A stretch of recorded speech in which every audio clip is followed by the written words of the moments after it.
Okay, so very good evening. So இன்னைக்கு நம்ம இந்த கிளாஸஸ்ல நம்ம என்ன பார்க்க போறோம் அப்படின்னு பார்த்தீங்கன்னா, so we have to start ionic equilibrium. So ionic equilibrium பற்றி தான் கம்ப்ளீட்டாக ஸ்டடி பண்ண போகிறோம். ஸோ நம்ம இது வரைக்கும் பார்த்தது வந்துட்டு ஃபுல்லாகவே கெமிக்கல் ஈக்லிபிரியம். ஸோ இது வந்துட்டு பார்த்தீங்கன்னா அயனிக் ஈக்லிபிரியம். கெமிக்கல் ஈக்லிபிரியம்ல இருக்கக்கூடிய அடுத்த பார்ட் வந்துட்டு பார்த்தீங்கன்னா அயனிக் ஈக்லிபிரியம்னு சொல்லுவோம். ஸோ ஃபர்ஸ்ட் ஆஃப் ஆல் இது நம்ம எதுக்காக படிக்கிறோம்? ஸோ இந்த பார்ட் வந்துட்டு what is important for that அப்படின்னு பார்க்கும்போது, ஸோ இப்போ அயானிக் அப்படின்னு பார்த்தீங்கன்னா, அயானிக் அப்படின்னு சொன்னாலே you know that is cation and anion, இதை மாதிரி நம்ம மீன் பண்ணுவோம். அப்போ இந்த அயானிக் ஈக்லிபிரியம் யாருக்கு மட்டும் அப்ளிகபிள் அப்படின்னு பார்த்தீங்கன்னா, மேக்சிமம் மெயின் ரோல் யாருக்கு பண்ணும்னா ஃபார் வீக் எலக்ட்ரோலைட்ஸுக்கு பண்ணும். ஓகேவா? ஃபார் வீக் எலக்ட்ரோலைட்ஸுக்கு இந்த அயானிக் ஈக்லிபிரியம் ரொம்ப ஃபேவர் பண்ணும். So first of all, we need to know what is mean by electrolytes. So electrolytes அப்படின்னாக்க என்ன? யூஸ்வலா எலக்ட்ரோலைட்ஸ் அப்படின்னு சொல்லும்போது நம்ம என்ன பண்ணுவோம் அப்படின்னு பாத்தீங்கன்னாக்க, இதுல வந்துட்டு உங்களுக்கு நார்மலா இப்ப நம்ம ஒரு காம்பவுண்ட் இருக்கு, ஒரு அசிட்டிக் ஆசிடே இருக்குன்னு வச்சுக்கோங்களேன். இப்ப இந்த அசிட்டிக் ஆசிட் நம்ம எப்படி பிரிப்போம் அப்படின்னு பாத்தீங்கன்னா, CH3COO மைனஸ் H+ன்னு பிரிப்போம். இதை ஏன் நம்ம இந்த மாதிரி பிரிக்கிறோம் அப்படின்னு பாத்தீங்கன்னா, யூஸ்வலா இது ஒரு ஆசிட். அப்ப ஆசிட்னா என்ன பண்ணும்? So it will give H+. So H+ கொடுக்கும். அப்ப H+ கொடுத்துச்சு அப்படின்னாக்க நம்ம அதை என்ன சொல்லுவோம்னாக்க ஆசிட் அப்படின்னு சொல்லுவோம். ஸோ இப்போ இது எனக்கு பிரியுது. அப்போ இது ஒரு ஆனயானாவும் ஒரு கேட்டயானாவும் இது பிரியுது இல்லை. ஸோ இப்படி இது வந்துட்டு ஸ்பிளிட் அவுட் பண்ணி உங்களுக்கு கொடுத்துச்சு அப்படின்னா that is nothing but electrolytes. But அந்த எலக்ட்ரோலைட்ஸ்லேயே வந்துட்டு பார்த்தீங்கன்னாக்க we have a two types. One is weak electrolyte as well as strong electrolytes. So strong electrolytes, week electrolytes அப்படின்னு பார்க்கும்போது, ஸோ இப்போ ஸ்ட்ராங் எலக்ட்ரோலைட்ஸ் அப்படின்னு பார்த்தீங்கன்னாக்க, ஸோ ஒன்ஸ் வந்துட்டு இந்த எலக்ட்ரோலைட்ஸ் வாட்டர்ல போட்ட உடனே it will split it out. அதுக்கு வந்துட்டு உங்களுக்கு டைம் டியூரேஷன்ஸ் அப்படிங்கிறதுலாம் எதுவுமே கிடையாது. ஜஸ்ட் நீங்க வாட்டர் இப்ப இந்த மாதிரி உங்களுக்கு பிளஸ் மைனஸா பிரியுது அப்படின்னா சும்மா அது பிரியாது. அதை வந்து நம்ம வாட்டர்ல ஆட் பண்ணி டிசால்வ் பண்ணணும்.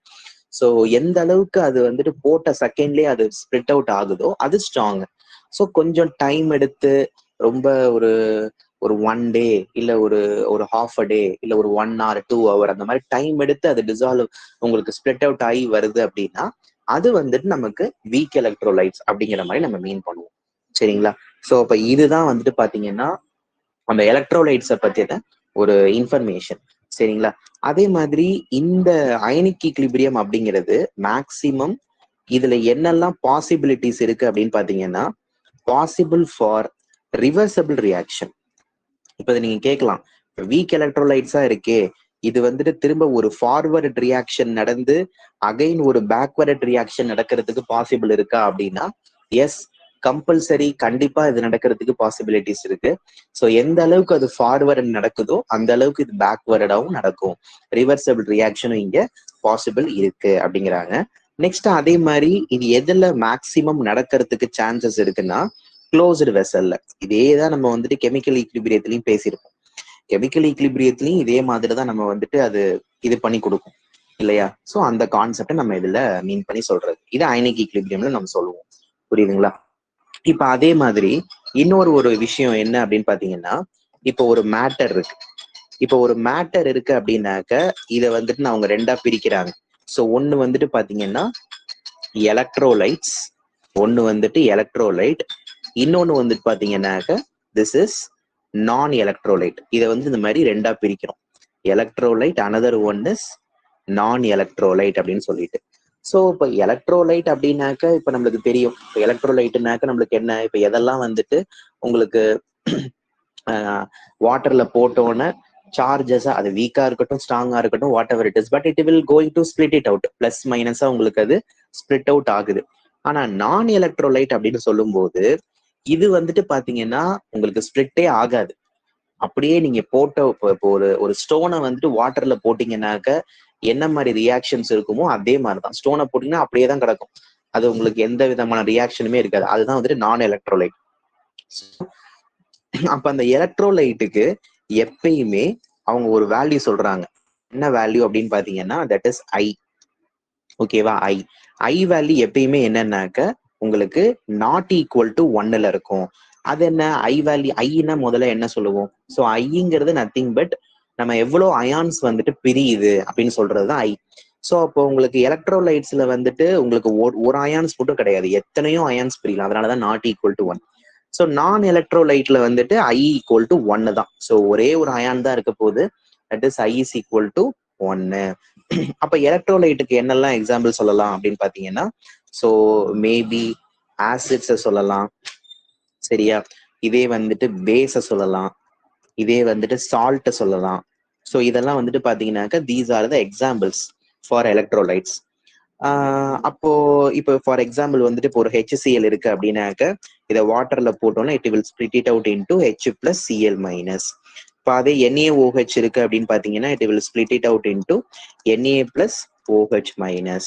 ஸோ புரியுதா? ஸோ இந்த மாதிரி ஜஸ்ட் இட் வில் ஒரு பாசிட்டிவ் நெகட்டிவா வந்துட்டு when you are going to dissolve in water it will automatically split it out into cation and anions. So அந்த மாதிரி இருக்கணும். அப்போ இந்த மாதிரி ஒரு அயான்ஸா இது வந்துட்டு பிரிஞ்சு கொடுக்குது அப்படின்னா கண்டிப்பா இது எலக்ட்ரிசிட்டியை கண்டக்ட் பண்ணுமா பண்ணாதா அப்படின்னா டெஃபினெட்லி. ஓகேவா? So it will conduct electricity. So எதனால இது எலக்ட்ரிசிட்டியை கனெக்ட் பண்ணுதுன்னா டியூ டு அயான்ஸ். சரியா? இந்த கேட்டயான் ஆனயான்ஸ் இருக்கிறதுனால அது ஈஸியா என்ன பண்ணுதுன்னாக்க உங்களுக்கு எலக்ட்ரிசிட்டியை கண்டக்ட் பண்ணுது அப்படிங்கிற மாதிரி சொல்றோம். தென் ஆஸ் யூஷுவல் நான் எலக்ட்ரோலைட் அப்படின்னு பார்க்கும்போது இதுக்கு நம்ம என்னெல்லாம் எக்ஸாம்பிள்ஸ் நம்ம கொடுக்கலாம் அப்படின்னு பாத்தீங்கன்னா, ஸோ மேக்சிமம் இதெல்லாம் தெரிஞ்சு வச்சுக்கணும். யூரியா. ஸோ யூரியாவோட ஃபார்முலா வந்துட்டு NH2C double bond O NH2. இதெல்லாம் தெளிவா தெரிஞ்சுக்கணும்.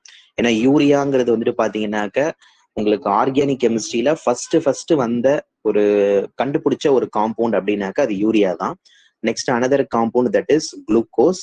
ஸோ குளுக்கோஸோட காம்பவுண்ட் நேம் வந்துட்டு தட் இஸ் C6H12O6. நெக்ஸ்ட் அடுத்தது வந்துட்டு பாத்தீங்கன்னாக்க சுக்ரோஸ்.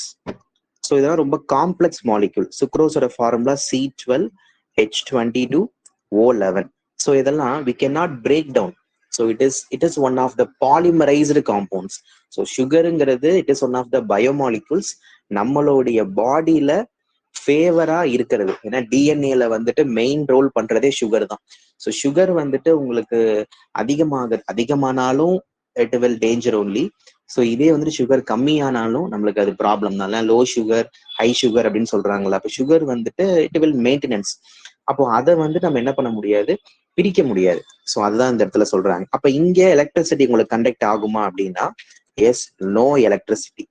ஏன்னா இதுல உங்களுக்கு அயான்ஸே கிடையாது.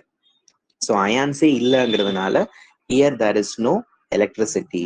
இந்த இடத்துல எலக்ட்ரிசிட்டியே கண்டக்ட் ஆகாது அப்படிங்கிறத இந்த இடத்துல மீன் பண்ணிக்கணும். Okay. So then next concept பாத்தீங்கன்னா இதுல இப்ப நான் ஒரு லிஸ்ட் தரேன், எதெல்லாம் ஸ்ட்ராங் ஆசிட் எதெல்லாம் வீக் ஆசிட் அப்படிங்கிற மாதிரி. ஸோ அதை வந்துட்டு நோட் பண்ணீங்க. ஸ்ட்ராங் ஆசிட்ஸ், ஏன்னா இந்த லிஸ்ட் உங்களுக்கு தெளிவா தெரிஞ்சு வச்சுக்கணும். மெயினா ஸ்ட்ராங் ஆசிட். ஸோ ஸ்ட்ராங் ஆசிட்ஸ்ன்னு சொல்லும் போது முதல்ல எல்லா விதமான மினரல் ஆசிட்ஸும் முதல்ல வந்துடணும். ஸோ மினரல் ஆசிட்ஸ்னா என்ன? நம்மளுடைய எர்த்ல இருந்து நேச்சுரலா எடுக்க போற மினரல் ஆசிட்ஸ். ஸோ அதை நம்ம எதெல்லாம் சொல்லலாம்னா hydrochloric acid, nitric acid that is HNO3 and sulfuric acid H2SO4. These three are mineral acids. ஓகேவா? நெக்ஸ்ட் அடுத்தது வந்துட்டு பாத்தீங்கன்னாக்க second one HClO4. So this is nothing but perchloric acid அப்படிம்பாங்க. This is perchloric acid. Next அடுத்தது வந்துட்டு பாத்தீங்கன்னாக்க third one HBr hydrobromic ஆசிட்னு சொல்றோம். Next HI hydroiodic acid.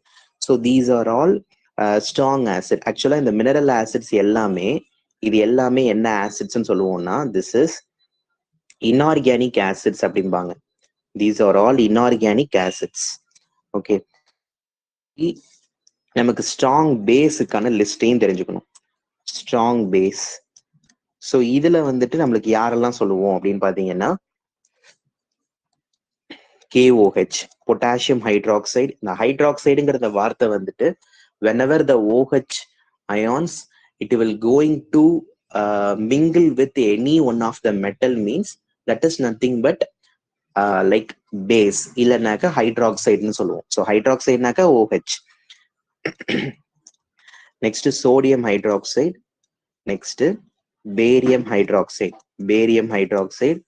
அடுத்தது வந்துட்டு caesium hydroxide, rubidium hydroxide. These are all strong base. ஓகேவா, strong base. So next அடுத்தது வந்துட்டு பார்த்தீங்கன்னா இப்போ ஸ்ட்ராங் ஆசிட் ஸ்ட்ராங் பேஸ் பார்த்துட்டோம். Next we are going to see that is weak acids. So weak acids நம்மளுக்கு என்னெல்லாம் இருக்கும் அப்படிங்கிறத பார்க்கணும். ஸோ ஃபர்ஸ்ட் ப்ரையாரிட்டியில HCN, HCN. Next acetic acid இல்லைனாக்கா எத்தனாயிக் ஆசிட்னு சொல்லுவோம், CH3COOH. Next HCOOH. இதை நம்ம என்ன சொல்லுவோம் அப்படின்னு பார்த்தீங்கன்னா this is formic acid. So which is present in ant. So red ஆண்ட்ல வந்துட்டு பிரசன்ட் ஆயிருக்கும். நெக்ஸ்ட் அடுத்தது H2CO3. ஸோ H2CO3 அப்படிங்கிறது this is carbonic acid. Carbonic acid இதெல்லாம் ரொம்ப வீக்கான ஒரு ஆசிட். ஸோ இது ஈஸியா வந்துட்டு பிரேக் டவுன் ஆகி கார்பன் டை ஆக்சைடாகவும் வாட்டராகவும் ஃபார்ம் ஆயிடும். இது வந்துட்டு இந்த மாதிரி ஒரு ஃபார்ம்ல இருக்காது. ஸோ ஈஸியா வந்துட்டு it will break down into water and carbon dioxide.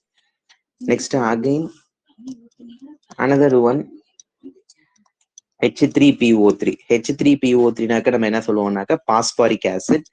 Next H3PO2. This is phosphinic acid அப்படின்னு சொல்லுவோம். This is phosphinic acid. H3PO2நாக்க பாஸ்பினிக் ஆசிட்.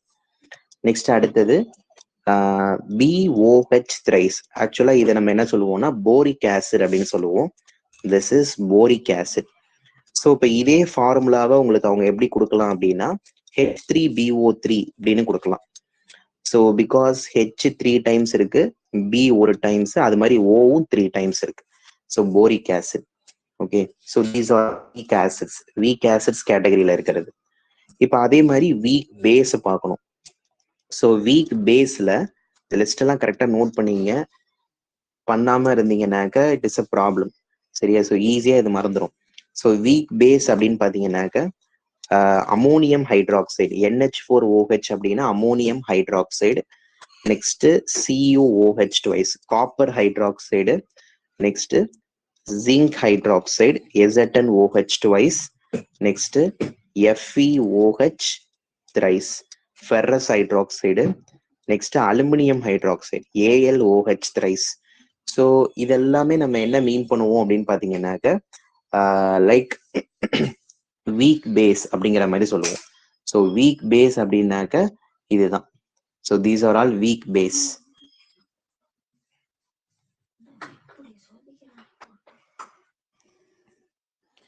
ஸோ நெக்ஸ்ட் அடுத்தது வந்துட்டு பாத்தீங்கன்னாக்க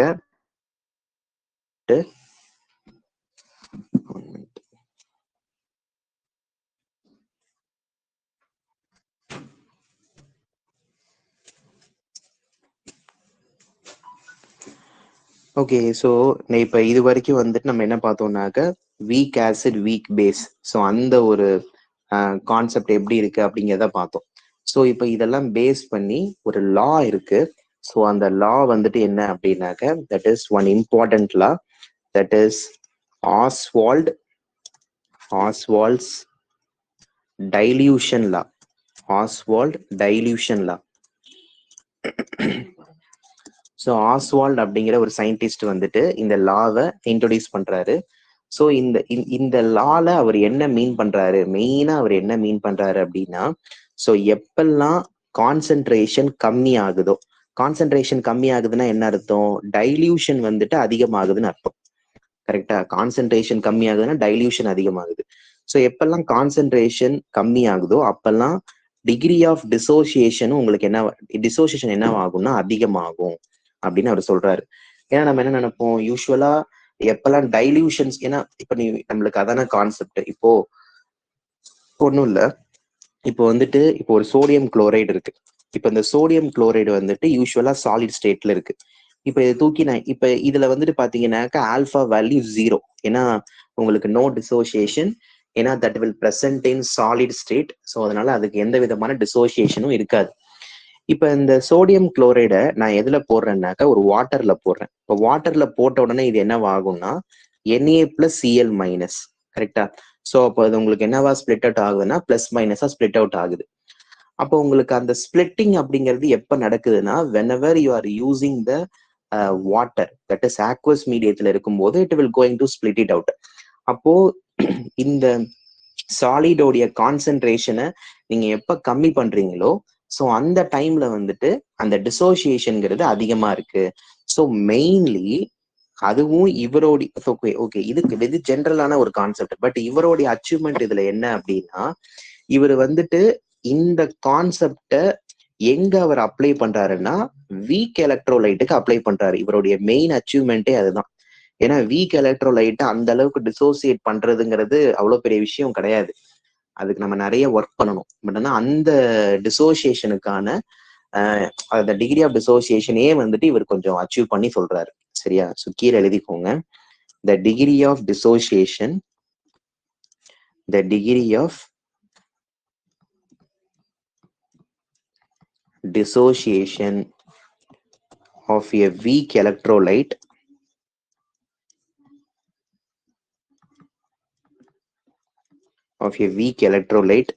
எப்ப அப்படின்னா with increasing dilution. ஸோ டைல்யூஷனை நீங்க அதிகப்படுத்தும் போது உங்களுக்கு இந்த மாதிரி கிடைக்குது அப்படிங்கிற மாதிரி சொல்றாங்க. சரியா? ஸோ இப்போ இதுக்கான ஒரு ஃபார்முலாவையுமே அவர் என்ன பண்றாரு, புதுசா இன்ட்ரோடியூஸ் பண்றாரு. ஸோ ஒரு ஃபார்முலாவை என்ன பண்றாருன்னா திரும்ப இன்ட்ரோடியூஸ் பண்ணி கொண்டுட்டு வராரு. ஸோ அதை எப்படி வந்துட்டு கொண்டுட்டு வராரு அப்படிங்கிறத நம்ம இப்ப பார்க்க போறோம். சரியா? கீழே அப்படி எழுதி வச்சுக்கோ. ஸோ ஃபர்ஸ்ட்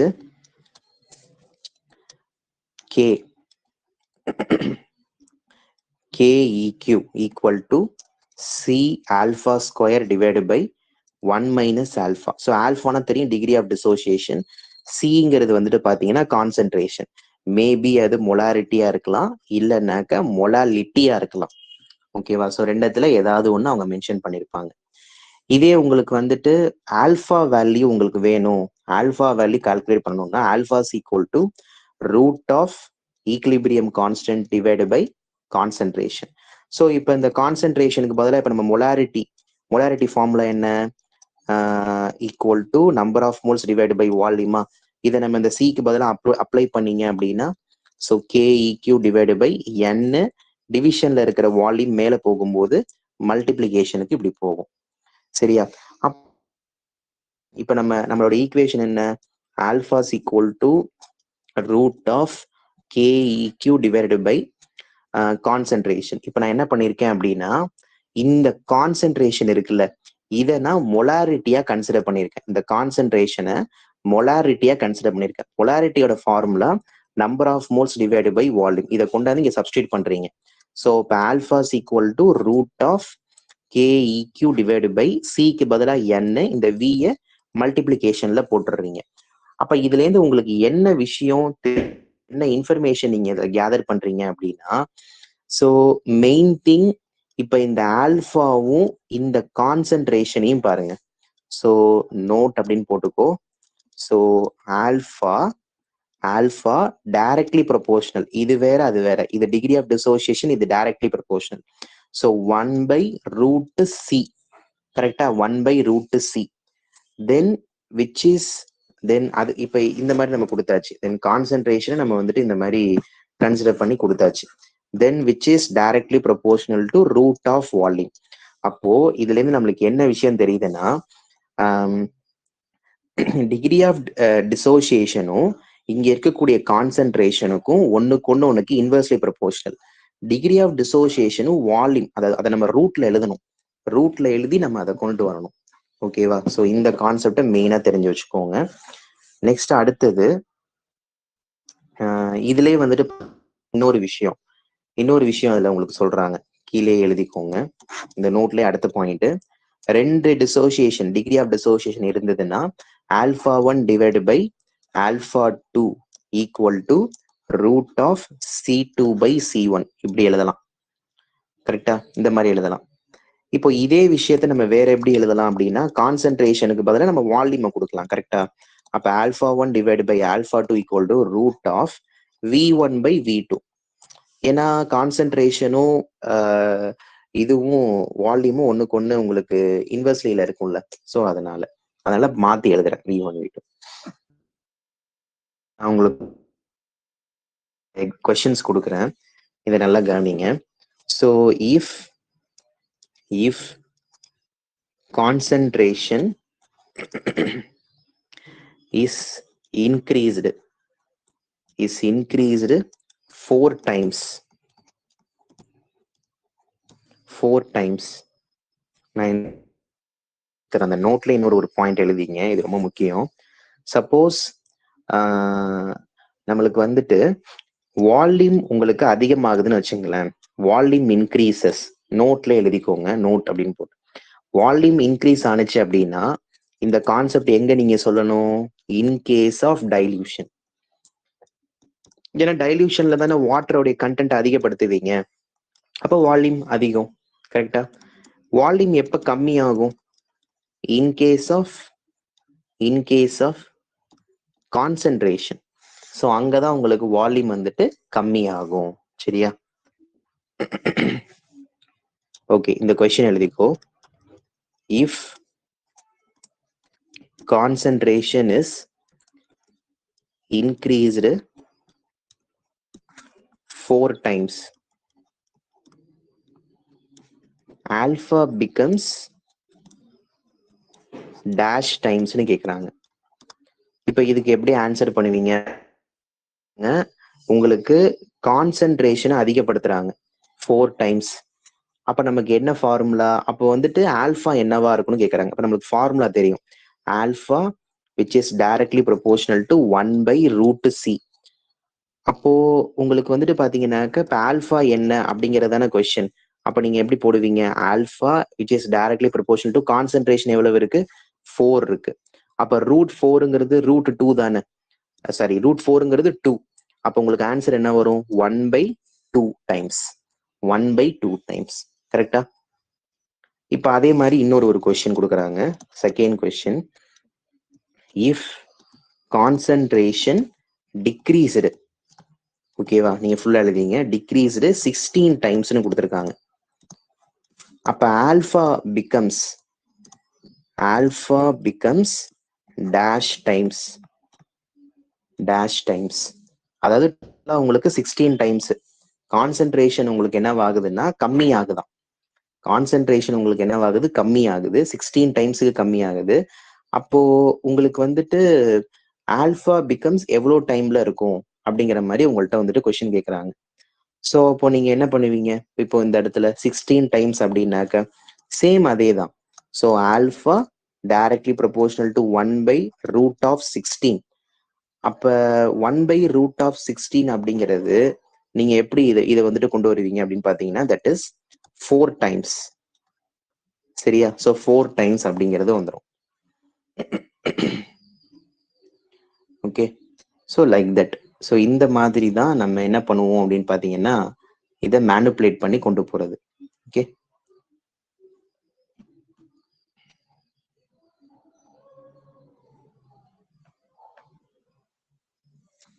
நெக்ஸ்ட் அடுத்தது ஒரு சில தியரியை பத்தி பார்த்துருவோம். வேற ஏதாவது ப்ராப்ளம் இருக்கான்னு பார்க்கலாம்.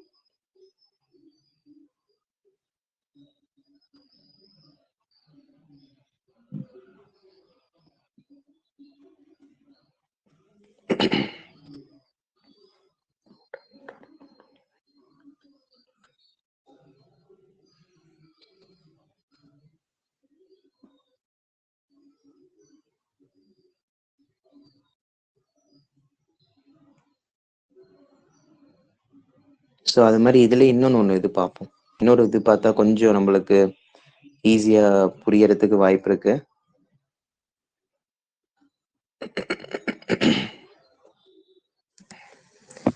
இப்ப அதே வந்துட்டு தேர்ட் ஒன், இதுல இன்னொரு 2-3 இது பார்த்துருவோம். பார்த்துட்டு அடுத்தது கொஸ்டின் போயிடலாம். இப்ப அடுத்தது வந்துட்டு பாத்தீங்கன்னா, சப்போஸ் இஃப் வால்யூம். ஏன்னா கான்சென்ட்ரேஷனை பத்தி பேசியாச்சு, அடுத்து வால்யூம் பத்தி பார்க்க மறந்துட்டோம். இஃப் வால்யூம் இன்க்ரீஸ்ட் ஆகுது 100 டைம்ஸ், வால்யூம் வந்துட்டு 100 டைம்ஸ் இன்க்ரீஸ் ஆகுது, அப்போ ஆல்பா வந்துட்டு alpha becomes dash times. So நமக்கு அதுக்கு என்ன which means alpha which is directly proportional to volume root of v அப்படிங்கிறத நான் பார்த்தோம். இப்போ இந்த இடத்துல வால்யூம் வந்துட்டு 100 டைம்ஸ்னு சொல்றாங்க, அப்ப alpha directly proportional to root of 100. root of 100 value எவ்வளவு? 10.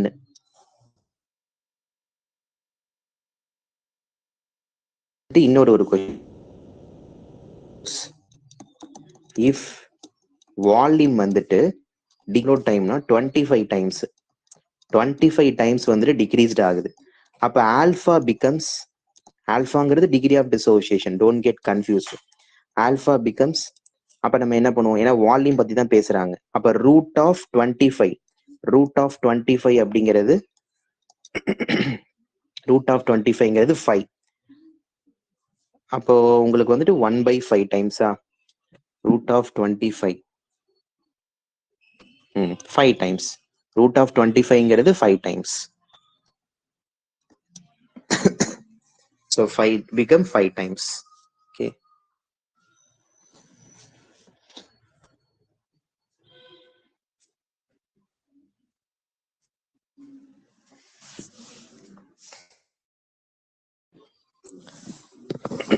ஆசிட் பேஸ் தியரி அப்படின்னு போட்டுக்கோங்க. ஸோ ரொம்ப முக்கியமான தியரி இது, ஆசிட் பேஸ் தியரி. ஸோ இதுல ஆக்சுவலி உங்களுக்கு வந்துட்டு 3 தியரி இருக்கு. ஒன்னு வந்துட்டு பாத்தீங்கன்னாக்க அர்ஹீனியஸ் தியரி அப்படின்னு சொல்றோம், அர்ஹீனியஸ் தியரி. அடுத்தது செகண்ட் ஒன் வந்துட்டு பாத்தீங்கன்னா பிரான்ஸ்டட் லவ்ரி, லவ்ரி தியரி. இல்லைன்னா இதுக்கு இன்னொரு பேரும் இருக்கு, conjugate acid base theory. Third one வந்துட்டு Lewis theory. So acid base கான்செப்டே வந்துட்டு பாத்தீங்கன்னாக்க 3ஆ பிரிச்சு வந்துட்டு சொல்றாங்க. So first of all we need to learn what is a general characteristics for acid and base. So acid பேஸுக்கு வந்துட்டு என்னெல்லாம் ஜென்ரல் கேரக்டரிஸ்டிக்ஸ் இருக்கு அப்படிங்கிறத முதல்ல நம்ம என்ன பண்ணிப்போம், லேர்ன் பண்ணிக்கலாம். ஸோ ஃபர்ஸ்ட் வந்துட்டு ஆசிட். ஸோ ஆசிட் அப்படின்னு சொல்லும்போது யூஸ்வலா அது என்ன டேஸ்ட்ல இருக்கும், சோர் இன் டேஸ்ட், புளிப்பு. ஸோ புளிப்பு தன்மை உடையது, ஸோ சோர் இன் டேஸ்ட். அது மாதிரி லிட்மஸ் பேப்பர்ல வந்துட்டு பாத்தீங்கன்னா ப்ளூ லிட்மஸ்ல இருந்து ரெட்டா வந்துட்டு மாறும், ப்ளூல இருந்து ரெட்டா வந்துட்டு மாறும். நெக்ஸ்ட் அடுத்தது பிஹெச் வேல்யூ வந்துட்டு பாத்தீங்கன்னா 7க்கும் கீழே இருக்கும். தென் ஆசிட் அப்படின்னாலே டெஃபினேஷன் என்ன, H plus donor in water, கரெக்டா? ஸோ இதுதான் நம்ம என்ன சொல்லுவோம்னாக்க ஆசிட் அப்படிங்கிற மாதிரி மீன் பண்ணுவோம். இப்ப அதே மாதிரி பேஸ் அப்படின்னாக்க நம்ம என்னங்கிறத தெரிஞ்சுக்குவோம். ஸோ பேஸ் அப்படின்னு சொல்லும்போது it is bitter in taste, துவர்ப்புன்னு சொல்லுவோம் இல்லையா? So bitter in taste. Next இங்க லிட்மஸ் அப்படின்னு பார்க்கும்போது ரெட்ல இருந்து ப்ளூவா கன்வெர்ட் ஆகும். ஸோ அங்க ப்ளூ டு ரெட், இங்க red to blue. PH value வந்துட்டு பாத்தீங்கன்னாக்க உங்களுக்கு 7 விட அதிகமா இருக்கும், மோர் தென் 7. ஸோ இங்க என்ன சொல்லுவோம்னாக்க OH minus ion donor in water. So வாட்டர்ல வந்துட்டு பாத்தீங்கன்னாக்க OH மைனஸை கொடுக்கும். ஸோ அப்படி கொடுத்துச்சுன்னா அதை நம்ம என்ன சொல்லுவோம் அப்படின்னு பாத்தீங்கன்னாக்க that is nothing but base. சரியா? அதுதான் நம்ம என்ன சொல்லுவோம்னாக்க பேஸ் அப்படிங்கிற மாதிரி மீன் பண்ணுவோம். ஸோ இப்போ இதுல இந்த ஆசிட் பேஸ் தியரியில இந்த கான்செப்ட் எல்லாமே இருக்கு. இப்போ இதுல நம்ம ஃபர்ஸ்ட் பார்க்க போற தியரி என்ன அப்படின்னு பாத்தீங்கன்னா அர்ஹீனியஸ் தியரியை பத்தி படிக்க போறோம். So first of all we need to know what is mean by Arrhenius theory. So Arrhenius theory அப்படின்னு சொல்லும்போது ஸோ இந்த தியரி மேக்சிமம் எதுல அப்ளை ஆகுது அப்படின்னு பாத்தீங்கன்னா it is defined for aqueous solution. சரியா? ஏன்னா aqueous சொல்யூஷனை கன்சிடர் பண்ணி தான் அதை பத்தி பேசுறாங்க. Defined for aqueous solution. So aqueous சொல்யூஷன்ல தான் இது என்ன பண்றாங்க, டிசைட் பண்றாங்க. ஸோ ஃபர்ஸ்ட் இதுல வந்துட்டு பாத்தீங்கன்னாக்க ஆசிட் அப்படின்னா என்ன? ஸோ ஆசிட் அப்படின்னு சொல்லும்போது எந்த சப்ஸ்டன்ஸ் எல்லாம் ஒரு aqueous சொல்யூஷன்ல H+ கொடுக்குதோ அது எல்லாமே வந்துட்டு ஆசிட்ஸ். சரியா? ஸோ கீழே எழுதிக்கோங்க, those substances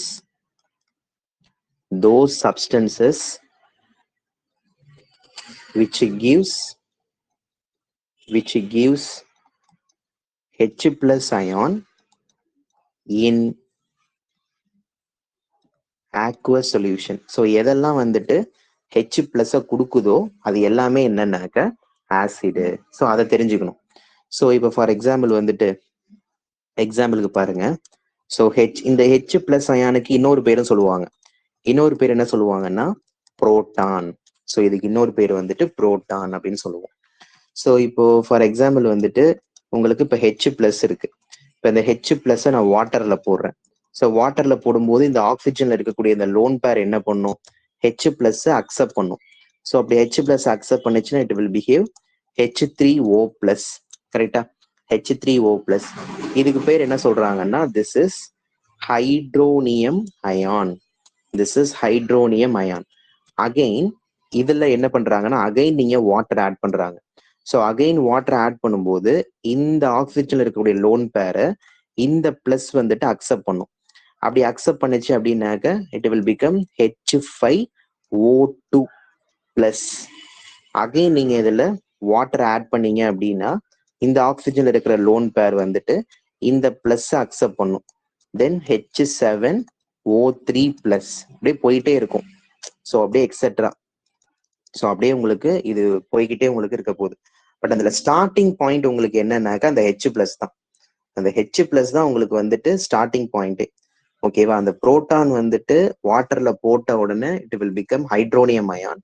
then after that வந்துட்டு சிச்சுவேஷனுக்கு தகுந்த மாதிரி அப்படியே மிங்கிள் ஆகி உங்களுக்கு போய்கிட்டே இருக்கும்.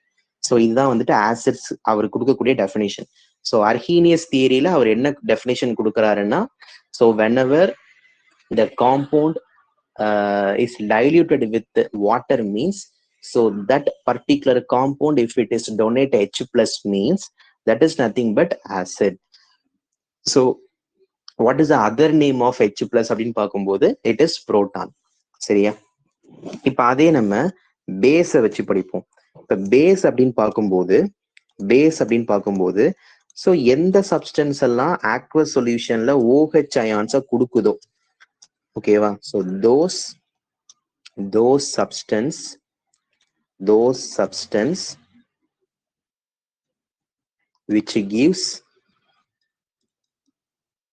OH- அயான் கொடுக்குதோ, ஸோ இதை நம்ம என்ன சொல்லுவோம் அப்படின்னு பாத்தீங்கன்னா தட் இஸ் aqueous சொல்யூஷன் அப்படின்னு சொல்லுவோம். ஸோ இதுதான் வந்துட்டு பேஸ். அப்ப இந்த OH- அயான்ஸுக்கு இன்னொரு பேர் என்ன சொல்லுவோம் அப்படின்னு பாத்தீங்கன்னா தட் இஸ் ஹைட்ராக்சைடு. OH- அயானுக்கு இன்னொரு பேர் வந்துட்டு ஹைட்ராக்சைடு. இப்போ ஃபார் எக்ஸாம்பிள் வந்துட்டு ஒரு OH- அயான் இருக்கு. இப்போ இதை தூக்கி நீங்க வாட்டர்ல போடுறீங்க. இப்போ வாட்டர்ல போடும்போது இது உங்களுக்கு என்ன மாதிரி ஃபார்மேஷன்ல இருக்கு அப்படின்னா H3O2-. ஸோ இந்த மாதிரி நம்மளுக்கு ஃபார்ம் ஆகும். ஸோ மெயினா இப்போ ஒரு NaOH இருக்கு அப்படின்னாக்க இதை நம்ம எப்படி பிரிக்கலாம், Na+ ஆகும் OH-. ஸோ அப்போ OH- தனியா பிரிஞ்சு வருதா? So this is base. So not only this, இப்போ சப்போஸ் ஒரு மெக்னீசியம் ஹைட்ராக்சைடு எடுத்துக்கிறீங்க அப்படின்னா ஸோ Mgங்கிறது it is a second group element. So இதோட வேலன்சி வந்துட்டு பார்த்தீங்கன்னாக்க +2 இருக்கணும். அப்போ இது எத்தனை OH- பிரியும்? 2 OH- பிரியும். சரியா? ஸோ இதுதான் நம்ம என்ன சொல்றோம், பேஸ் அப்படின்னு சொல்றோம். ஓகே, இதுதான் அவர் கொடுக்கக்கூடிய தியரி. ஆனா இவர் என்னதான் இந்த தியரிக்கு எக்ஸ்பிளனேஷன் கொடுத்திருந்தாலும் பட் இதுல some of the limitations, so ஒரு சில லிமிடேஷன்ஸ் வந்துட்டு இதுல பிரேக் டவுன் ஆகுது. சரியா? இதுல நிறைய லிமிடேஷன்ஸ்லாம் இருக்கு. ஸோ அதை நம்ம பிரேக் டவுன் பண்ணணும். ஃபர்ஸ்ட் லிமிடேஷன்ஸை வந்துட்டு எழுதிக்கோங்க. Limitations of Arrhenius concept.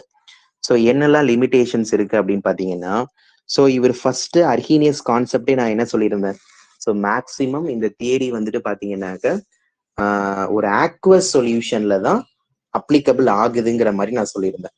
ஆனா இந்த அர்ஹீனியஸ் கான்செப்ட் படி பார்க்கும்போது ஒரு நான் ஆக்வஸ் சொல்யூஷன்ல இல்ல ஒரு நான் ஆக்வஸ் சால்வெண்ட்ல இந்த அர்ஹீனியஸ் தியரி எக்ஸ்பிளைன் பண்ண முடியுமா அப்படின்னா, we cannot explain in non-aqueous solvent. This is one point. இந்த பாயிண்ட் நோட் பண்ணிக்கோ. Failed to explain acidic and basic character of substance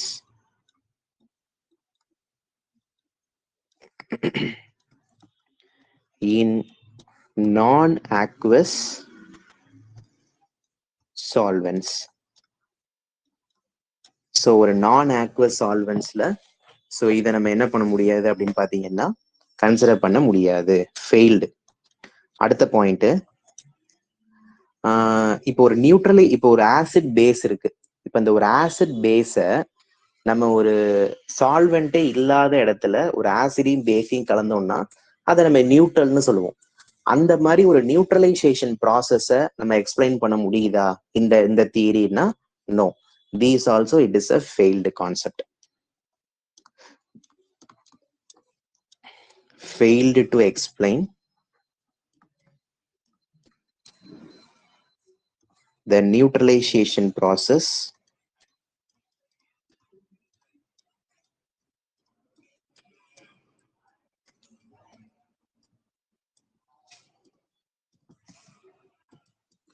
which occur in absence of solvent. சரியா? So இது ஒரு பாயிண்டா சொல்றோம். நெக்ஸ்ட் தேர்ட் பாயிண்ட், வேற என்ன அப்படின்னா, இப்ப நம்ம ஒன்னு சொல்றோம். இப்ப நீங்க கேட்கலாம், ஓகே இப்ப எல்லா ஆசிட்ஸும் எல்லா பேஸுமே வந்துட்டு H+OH- இருக்குமா அப்படின்னா கிடையாது. அதுலயும் ஒரு சில எக்ஸெப்ஷன்ஸ் எல்லாமே இருக்கு. இப்போ இவர் என்ன சொல்றாருன்னா, like whenever the compound having H+ donor இருந்துச்சு அப்படின்னா அதை நம்ம ஆசிடு. இதே எந்த காம்பவுண்ட் எல்லாம் OH டோனாரா OH- டோனாரா இருக்கோ அதெல்லாம் பேஸ் அப்படின்னு சொல்றாரு. ஆனா ஜென்ரலா பார்க்கும்போது நமக்கு எப்பெல்லாம் இந்த மாதிரி வந்துட்டு உங்களுக்கு அந்த லைக் மெயினா H+ அயான் OH- அயான் இல்லாம ஒரு சில காம்பவுண்ட்ஸ் எல்லாம் இருக்கும். அதுக்கும் அசிடிக் நேச்சர் பேசிக் நேச்சர்ஸ் எல்லாமே இருக்கு. ஆனா அப்ப அதெல்லாமே நம்ம வந்துட்டு அந்த பிஹேவியரை இவரு சொல்லல. ஓகேவா? So failed to explain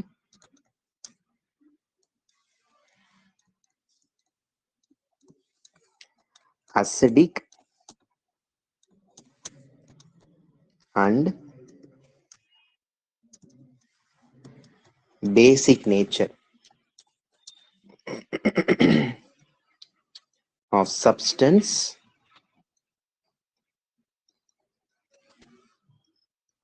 without H+ and OH- ions. ஒரு எக்ஸாம்பிள்ஸ்க்குலாம் நீங்க பாத்தீங்கன்னு வச்சுக்கோங்களேன், AlCl3, BCl3, NH3, SiCl4, Cl2O7, SO2. So இதெல்லாம் வந்துட்டு பாத்தீங்கன்னா நமக்கு லிமிடேஷன்ஸ். இதெல்லாமே இதுக்கெல்லாம் வந்துட்டு ஆசிட் பேசிக் ப்ராப்பர்ட்டி இருக்கும். ஆனா இதெல்லாம் வந்துட்டு இப்ப பாத்தீங்கன்னா இப்ப Cl2O7ல there is no OH- ion and there is no H+ ion. Still this is having some acidic basic behavior இருக்கும். பட் அதை எப்படி அதெல்லாம் வந்துட்டு இவங்க சொல்லல. புரியுதுங்களா? ஸோ இது ஒரு மெயின் கான்செப்டா இதை நம்ம வைக்கிறோம். புரியுதுங்களா? ஓகே, ஸோ அர்ஹீனியஸ் தியரியை நம்ம முடிச்சாச்சு. Next we are going to start, that is Bronsted-Lowry theory. அடுத்த theory that is Bronsted-Lowry theory. இந்த தியரிக்கு இன்னொரு பேர் நம்ம என்ன படிச்சோம்? Bronsted-Lowry தியரிக்கு இன்னொரு பேர் நம்ம என்ன படிச்சோம் அப்படின்னாக்க, உங்க நோட்ஸை முன்னாடி திருப்பி பாருங்க. That is conjugate acid base theory அப்படின்னு படிச்சோமா? That is conjugate acid base theory. So இப்போ இவர் ஒரு எக்ஸ்பிளனேஷன் தனியா கொடுக்குறாரு. இப்போ அவரு வந்துட்டு பாத்தீங்கன்னா தனியா ஒரு எக்ஸ்பிளனேஷன் கொடுத்தாச்சு. H+ டோனரா இருந்துச்சுன்னா ஆசிட். ஒரு நிமிஷம்.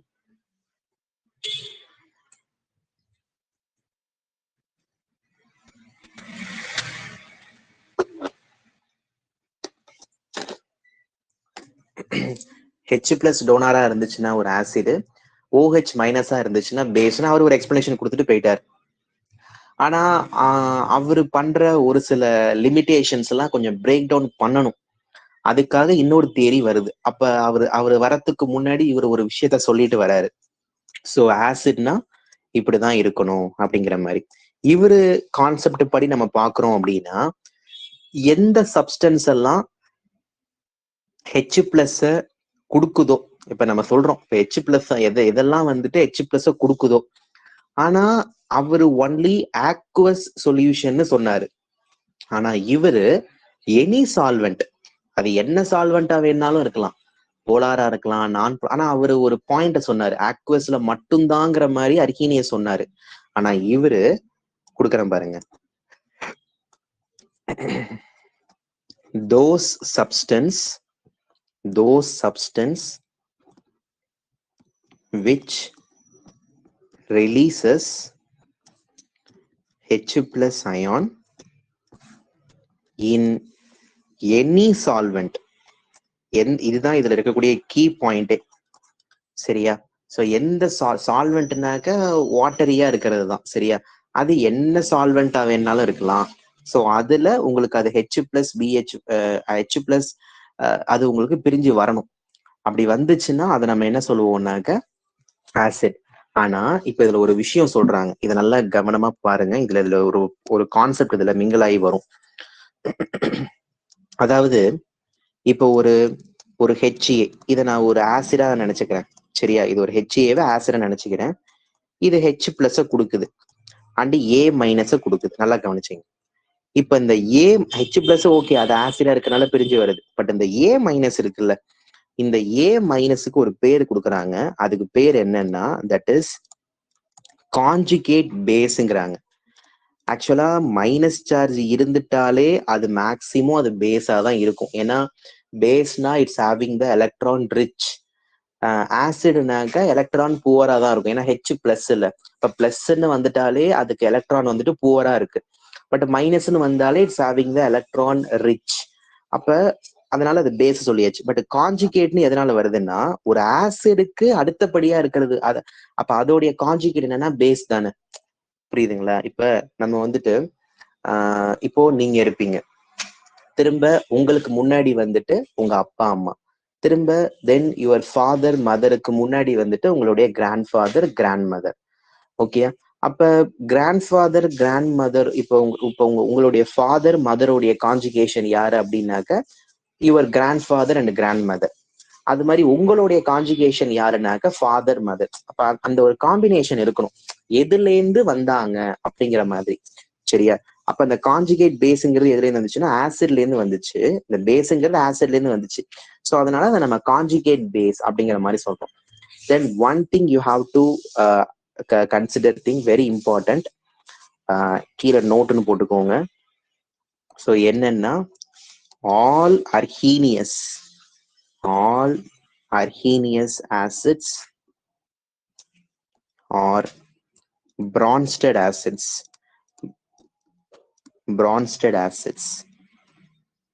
but all Bronsted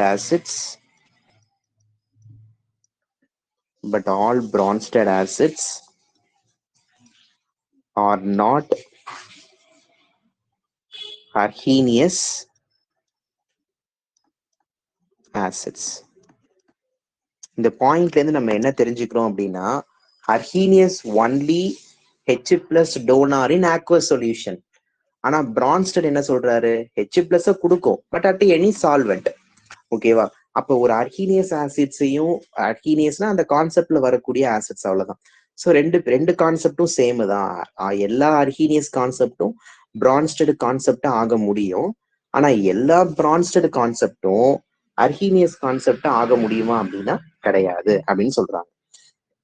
ஓகேவா? This thing you have to identify. So இப்போ இதுல அவங்க புரியுதுங்களா? ஸோ ஒரு ஆசிட்ல இருந்து வரக்கூடிய ஒரு மைனஸ் சார்ஜ்ல இருக்கு பாத்தீங்களா, அதாவது H+ இல்லாத ஒண்ணு, அதை நம்ம கான்ஜுகேட் பேஸ்ன்னு சொல்றோம். இப்போ எக்ஸாம்பிளுக்கு வந்துட்டு பாத்தீங்கன்னா, இப்போ ஒரு HCl, இப்போ ஒரு ஆசிட் இருக்கு, இதை நம்ம எப்படி பிரிக்கலாம்? H+Cl- பிரிக்கலாமா? அப்ப அந்த Cl- HCl-ஓட கான்ஜுகேட் பேஸ்ன்னு சொல்ல வரும். ஸோ அப்ப அது இப்ப கேட்பாங்க, HCl எது கான்ஜுகேட் பேஸ்னா Cl-. இப்ப அது மாதிரி HNO3 இதை எப்படி பிரிப்பீங்க? H+NO3-. இங்க NO3- ஒரு கான்ஜுகேட் பேஸ். இது எதோட கான்ஜுகேட் பேஸ்ன்னு கேக்குறாங்கன்னா அது HNO3 கான்ஜுகேட் பேஸ் அப்படிங்கறத நீங்க சொல்லணும். ஸோ இப்போ பிரான்ஸ்டட் ஆசிட்னா என்ன டெஃபினேஷன் பார்த்தாச்சு. அடுத்தது வந்துட்டு பேஸ். இப்ப இதுலயும் அதே தான். ஸோ எந்த சப்ஸ்டன், இப்ப இவர் ஒரு விஷயம் சொல்றாரு, இதுல கொஞ்சம் அப்படியே மாற்றமா இருக்கும். அர்ஹீனியஸ் வந்துட்டு ஆசிட்னா H+ டோனார், பேஸ்னாக்க OH- டோனார். ஆனா இவர் OH கன்சிடர் பண்ண மாட்டார். இவர் என்ன சொல்றாருன்னா, those substance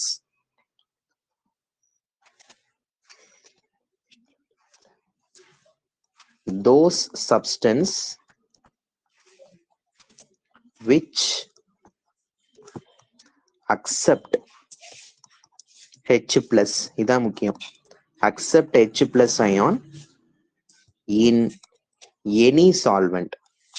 பாருங்க, இது உங்களுக்கு முதலே பார்த்த விஷயம். H+ டொனேட் பண்ற மாதிரி ஒரு விஷயம் இருந்துச்சுன்னா அது ஆசிட். அதே H+ அக்செப்ட் பண்ற மாதிரி ஒரு விஷயம் இருந்துச்சுன்னாக்க அது பேஸ். புரியுதுங்களா? ஸோ இதுதான் நம்மளுக்கு இதுல சொல்ல வேண்டியது. இப்போ ஃபார் எக்ஸாம்பிள் வந்துட்டு பாத்தீங்கன்னா, அப்போ இந்த பேஸ் நம்ம என்ன சொல்லலாம்? அது ஆசிட புரோட்டான் டோனார்னு சொன்னீங்க. அப்ப இதை நம்ம என்ன சொல்லலாம்னா புரோட்டான் அக்செப்டார்னு சொல்லலாமா? புரோட்டான் அக்செப்டார்னு சொல்லலாமா? எஸ். ஸோ இப்போ ஃபார் எக்ஸாம்பிள் NH3 இருக்கு. இப்ப இந்த NH3ல நான் என்ன பண்றேன், ஒரு H+ போடுறேன். இந்த NH3ல வந்துட்டு nitrogen having lone pair of electrons. ஓகேவா? யூஸ்வலா நைட்ரஜன்ல ஒரு லோன் பேர் இருக்கும், ஆக்சிஜன்ல 2 லோன் பேர் இருக்கும். அப்ப இந்த லோன், இப்ப இந்த இடத்துல ஒரு பிளஸ் போடுறோம், அப்ப ஒரு பிளஸ் மைனஸ் அட்ராக்ட் ஆகும்ல. அப்ப அந்த H+ இந்த NH3 அக்செப்ட் பண்ணுது. அப்படி அக்செப்ட் பண்ணுச்சுன்னா உங்களுக்கு அங்க என்ன கிடைக்கும்? NH4 லோன் பேர் போனதுனால இங்க பிளஸ் சார்ஜ். ஏன்னா இந்த பிளஸ் இந்த ஒரு எலக்ட்ரான்ஸ் 2 நியூட்ரல் ஆயிடும். அப்ப அந்த இடத்துல பிளஸ் தான் இருக்கும். அப்ப இதுக்கு பேர் ஒண்ணு சொல்றாங்க, தட் இஸ் கான்ஜுகேட் ஆசிட் அப்படின்னு சொல்றாங்க. Conjugate acid. அப்போ இந்த அப்ப NH3 என்னவா இருக்கும்னாக்க பேஸ். இப்ப இதை நான் எப்படி சொல்றேன்னா, பிகாஸ் இங்க லோன் பேர் ஆஃப் எலக்ட்ரான்ஸ் இருக்கிறதுனால, யூஸ்வலா லோன் பேர் ஆஃப் எலக்ட்ரான்ஸ் இருக்கிறதுனால இதை நான் பேஸ்ன்னு சொல்றேன். அப்ப இது வந்துட்டு ஆசிட் ஃபார்ம் ஆகிறது ஆசிட். அப்ப என்ன ஆசிட்? Conjugate acid. ஏன்னா பேஸ்ல இருந்து வந்திருக்குல்ல, பேஸ்ல இருந்து இந்த ஆசிட் வந்திருக்குல்ல. சோ அதனால இதை நான் என்ன சொல்றேன் அப்படின்னாக்க கான்ஜுகேட் ஆசிட் அப்படின்னு சொல்றோம். This is conjugate acid. Okay okay. So இப்ப இதை நீங்க இப்ப தெளிவா தெரிஞ்சிருந்திருப்பீங்க. ஓகேவா?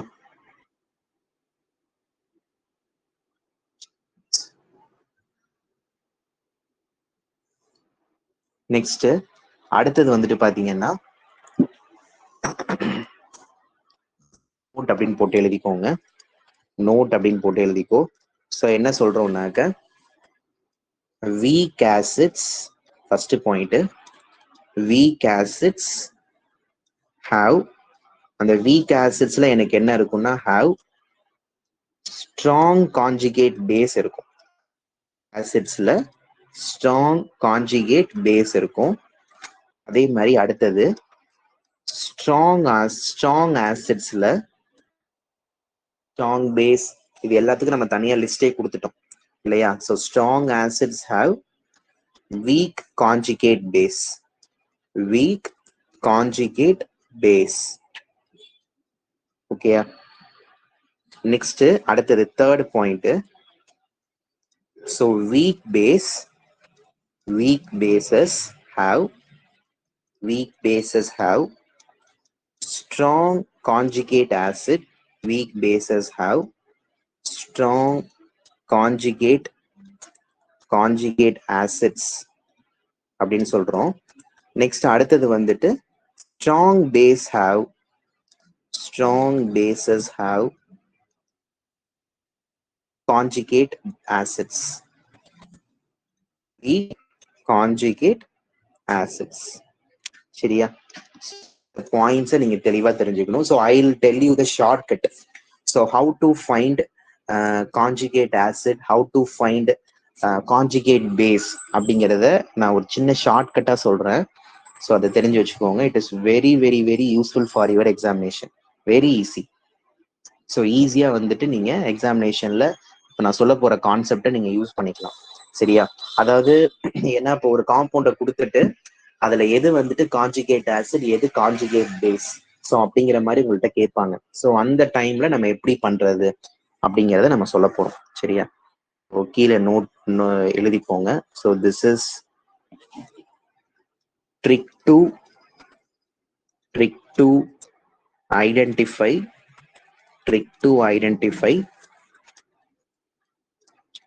conjugate acids and base. Conjugate acids and base. ஓகேவா? ஸோ என்ன பண்ணணும் அப்படிங்கிறத நான் சொல்றேன், கவனிங்க. இப்போ ஃபர்ஸ்ட் வந்துட்டு பாத்தீங்கன்னாக்க இப்போ பேஸ் கான்செப்டை பொறுத்த வரைக்கும் முதல்ல வந்துட்டு இப்போ உங்கள்கிட்ட வந்துட்டு நீங்க என்ன பண்ணும், இப்போ கான்ஜுகேட் ஆசிட்னு வச்சுக்கோங்களேன். கான்ஜுகேட் ஆசிட் உங்கள்கிட்ட கான்ஜுகேட் ஆசிட் வந்துட்டு கேக்குறாங்கன்னு வச்சுங்க. நீங்க என்ன பண்ணணும் அப்படின்னா add 1H plus add 1H plus to the base. சரியா? ஏன்னா இப்ப பேஸ்ல இருந்து வர்றதுதான் கான்ஜுகேட் ஆசிட். அப்போ நீங்க என்ன பண்ணணும்னாக்க இந்த ட்ரிக்கை பொறுத்த வரைக்கும் நீங்க என்ன பண்றீங்க, ஜென்ரலாவே வந்துட்டு அந்த பேஸ்ல ஒரு ஹெச் ஆட் பண்றீங்க. அப்ப ஹெச் ஆட் பண்ணா அதுதான் கான்ஜுகேட் ஆசிட். சரியா? இப்ப அதே உங்கள்கிட்ட வந்துட்டு கான்ஜுகேட் பேஸ் கேக்குறாங்கன்னு வச்சுக்கோங்க. கான்ஜுகேட் பேஸ் கேக்குறாங்கன்னு வச்சுங்க. ஸோ இதுக்கு நீங்க என்ன பண்ணணும்னா அங்க ஆட் பண்ணீங்களா, ஸோ இங்க நீங்க என்ன பண்ணணும், ரிமூவ் பண்ணணும். Remove 1H plus to the base. அப்ப ஒரு இதை நீங்க ரிமூவ் பண்ணிட்டீங்க. ஏன்னா இப்ப கான்ஜுகேட் பேஸ்னா அதுதான். ஒரு இதை நீங்க ரிமூவ் பண்றீங்க அப்படின்னு பாத்தீங்கன்னா ஸோ அப்போ அந்த இடத்துல நீங்க என்ன போடணும் அப்படிங்கிறத நீங்க தெரிஞ்சுக்கணும் மெயினாவே. ஒரு இதை நீங்க ஏன்னா ஹெச் பிளஸ் ரிமூவ் பண்றீங்க அப்படின்னாக்க அந்த இடத்துல உங்களுக்கு என்ன ஆட் ஆகும், added 1 minus extra. ஒரு மைனஸ் வந்து, ஏன்னா நீங்க ஒரு ஹெச் பிளஸ் ரிமூவ் பண்றீங்க. அப்போ ஒரு ஹெச் பிளஸ் ரிமூவ் பண்றீங்க அப்படின்னா அந்த இடத்துல ஒரு மைனஸ் எக்ஸ்ட்ராவா நீங்க ஆட் பண்ணணும். அவ்வளவுதான், வேற எதுவும் பெருசா எதுவும் இல்லை. புரியுதுங்களா? இதுதான்ப்பா ட்ரிக்கு. நம்ம பார்ப்போமா, ஒன்னொன்னா பார்ப்போமா எப்படி நடக்குது அப்படின்ட்டு. ஓகே, சி இப்ப நான் உங்கள்கிட்ட OH மைனஸ், இப்போ உங்கள்கிட்ட என்ன கேட்கறேன்னா ஐடென்டிஃபை கான்ஜுகேட் ஆசிட் கேட்கறேன். OH மைனஸ் HSO4 மைனஸ், ஆக்சுவலா சாரி இங்க ஒரு தப்பு மட்டும் பண்ணிட்டேன். இந்த இடத்துல வந்துட்டு பேஸ்ன்னு கொடுத்தேன்லப்பா, இது ஆசிடா மாத்தீங்க. ஏன்னா ஆசிட்ல இருந்து வர்றது பேஸ். ஓகே, HSO4 மைனஸ், அடுத்தது CO3 மைனஸ் 2. ஓகே, கவனிங்க. ஸோ இப்போ உங்கள்கிட்ட அவங்க என்ன கேட்கறாங்க, கான்ஜுகேட் ஆசிட் கேட்கறாங்க. ஸோ என்ன shortcut, add 1H plus to base. கரெக்டா? இப்போ இதுல நான் ஒரு H பிளஸ் ஆட் பண்ணேன் அப்படின்னா, H பிளஸ் ஆட் பண்ணனா ஆல்ரெடி ஒரு H, இங்க ஒரு H. இப்போ உங்களுக்கு என்ன கிடைக்கும், H2O. This is a conjugate acid. திரும்ப இதுல ஒரு H பிளஸ் ஆட் பண்றீங்க, ஸோ H2SO4. நெக்ஸ்ட் அடுத்தது ஒரு ஹெச் பிளஸ் ஆட், ஏன்னா நீங்க ஒவ்வொரு ஹெச் பிளஸ் ஆட் பண்ண ஒவ்வொரு மைனஸை நீங்க ரிமூவ் பண்ணி விட்டுறணும். புரியுதா? இப்ப இதுல ஒரு ஹெச் பிளஸ் ஆட் பண்றீங்களா, அப்ப இதுல இருந்து ஒரு மைனஸை ரிமூவ் பண்ணுங்க. அப்ப உங்களுக்கு என்ன கிடைக்கும்? HCO3 minus. புரியுதா? அடுத்தது வந்துட்டு பாத்தீங்கன்னாக்க ஐடென்டிஃபை கான்ஜுகேட் பேஸ். அப்ப கான்ஜுகேட் பேஸ் உங்கள்கிட்ட கேக்குறாங்க. அப்ப நீங்க என்ன பண்ணுவோம்? சேம் இப்ப இதே விஷயத்துக்கு நம்ம பார்ப்போமா? OH minus HSO4 minus NH3. அப்ப கான்ஜுகேட் பேஸ்ல நான் என்ன சொல்லியிருக்கேன்? கான்ஜுகேட் பேஸ்ல நான் என்ன சொல்லியிருக்கேன்? See, look at this one. Remove 1H plus, add 1 minus extra. Actually இந்த இடத்துல ஒன்று போட்டுறணும். Remove 1 minus. Remove 1 minus. இப்ப இங்க வந்துட்டு பாத்தீங்கன்னா ஒரு ஹெச் பிளஸ் நீங்க ரிமூவ் பண்றீங்க. அப்ப ஒரு ஹெச் பிளஸ் நீங்க ரிமூவ் பண்ணிட்டு ஒரு மைனஸ் எக்ஸ்ட்ராவா சேர்க்கிறீங்க. அப்ப O2 மைனஸ். கரெக்டா? ஏன்னா ஆல்ரெடி ஒரு மைனஸ் இருக்கு. அப்ப இன்னொரு மைனஸ் சேர்த்தீங்கன்னா 2 மைனஸ் தானே. திரும்ப ஒரு ஹெச் பிளஸ் ரிமூவ் பண்றீங்க. அப்ப ரிமூவ் பண்ணிட்டு இந்த மைனஸ்ல ஒரு மைனஸ் எக்ஸ்ட்ராவா சேருங்க, -2.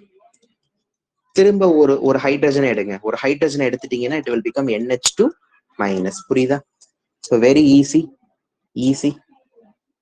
ஈஸியா நீங்க இது பண்ணிடலாம். சரியா?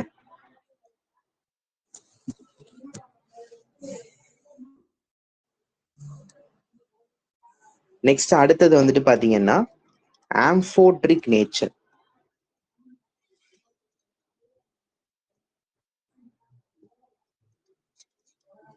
ஸோ ஆம்ஃபோட்ரிக் நேச்சர் அப்படின்னா என்னன்னா ஒன்றும் இல்லை. இந்த வார்த்தைக்கான மீனிங் 10th படிச்சிருப்பீங்க, பட் இருந்தாலும் ஒரு தடவை சொல்றேன். ஆம்ஃபோட்ரிக் அப்படின்னாலே என்ன மீனிங் அப்படின்னு பாத்தீங்கன்னா, ஸோ ஜென்ரலாவே வந்துட்டு பாத்தீங்கன்னா லைக் உங்களுக்கு வந்துட்டு ஒரு காம்பவுண்ட் இருக்குன்னா அது ஆசிடாவும் பிஹேவ் பண்ணும், ஆஸ் வெல் அஸ் பேஸாவும் பிஹேவ் பண்ணும். புரியுதுங்களா? இப்போ can behave as acid as well as base. இப்ப இதுல ஆசிட் அப்படின்னாக்க நீங்க என்ன சொல்லுவீங்க? H plus donor. பேஸ்னாக்க H பிளஸ் அக்செப்டர். ஏன்னா அதான பிரான்ஸ்டட் சொல்றாரு. எவ்வளவு விஷயத்த அவர் சொல்றாரு பாருங்க புதுசா. அப்போ இதுல என்ன கான்செப்ட் அவங்க மீன் பண்ணி சொல்றாங்க அப்படிங்கிறத பாருங்க. இப்போ ஜென்ரலாவே வந்துட்டு இப்போ ஒரு வாட்டர் இருக்குன்னு வச்சுக்கோங்களேன்.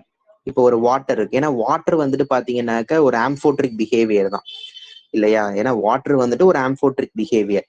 அது எப்படி அப்படிங்கிறத பார்ப்போம். இப்போ ஒரு வாட்டர் இருக்கு.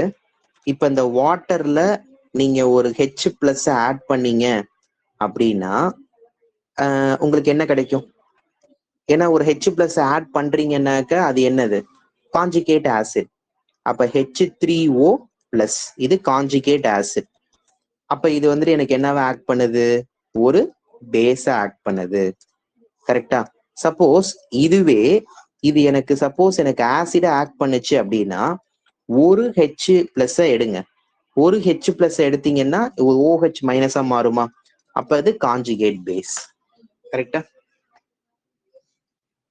சோ அப்ப அந்த ஆம்ஃபோட்ரிக் பிஹேவியர்னா உங்களுக்கு என்னங்கிறது தெரியணும். புரிஞ்சுதுங்களா? சோ இதுதான் அந்த கான்செப்ட்.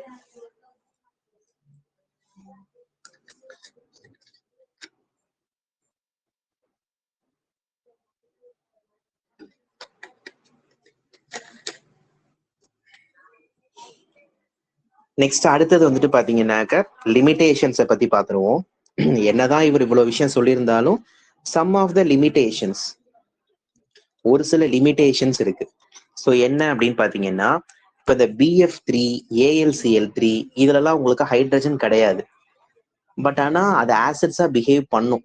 ஆனா அதை அவர் சொல்லல. திரும்பவும் இந்த எதை சொல்ல வேண்டிய விஷயத்த அவர் சொல்லல, பட் ஒரு சில விஷயத்த அவர் சொல்லியிருக்காரு. substances like BF3, அதுக்கப்புறம் வந்துட்டு பாத்தீங்கன்னாக்க BCl3 etc. do not have AlCl3 போட்டுங்க, do not have hydrogen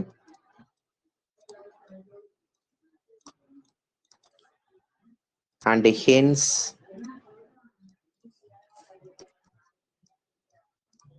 cannot give a proton. ஆனா இது வந்துட்டு நம்மளுக்கு என்னவா ஆக்ட் பண்ணும் அப்படின்னாக்க but are known as to behave as acids. To behave as acids. கரெக்டா? இதுதான் வந்து நம்மளுக்கு சொல்ல வேண்டிய ஒரு சில லிமிடேஷன்ஸ். சரிங்களா?